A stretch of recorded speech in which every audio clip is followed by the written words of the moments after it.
శివుడు ఎంత ప్రొటెక్టివ్ అంటే, నీకు ఎవడో ఒక శత్రువు ఉన్నాడు, వాడు నిన్ను చూసి ఓరవలేకపోతున్నాడు, ఎప్పుడు నీకేదో ఒక హాని జరగాలి చెయ్యాలి అని చూస్తున్నాడు.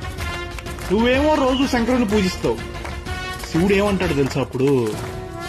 నా ఎగ్జిస్టెన్స్ ని నమ్మి నేను ఉన్నానని మనసా వాచా కర్మణ నమ్మి కొలిచే నా భక్తుడికి హాని చేయాలని చూస్తే వాడు తప్పు చేసినా సరే, ఐ మెన్షన్ ఇట్, వాడు తప్పు చేసినా సరే నాకు వదిలే, నువ్వు వేయగలిగిన దానికన్నా పెద్ద శిక్ష వేస్తా. తండ్రిగా నా భక్తుల మీద నాకు ఆ హక్కు ఉంది.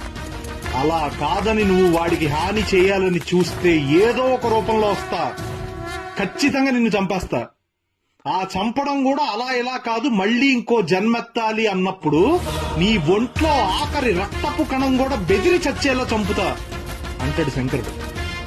అంత ప్రొటెక్టివ్ అండ్ అంత ప్రేమ భక్తులంటే. దానికి ఎగ్జాంపుల్ మార్కండేయుడు శివలింగాన్ని పట్టుకుని చంద్రశేఖర పాహిమాం చంద్రశేఖర రక్షమాం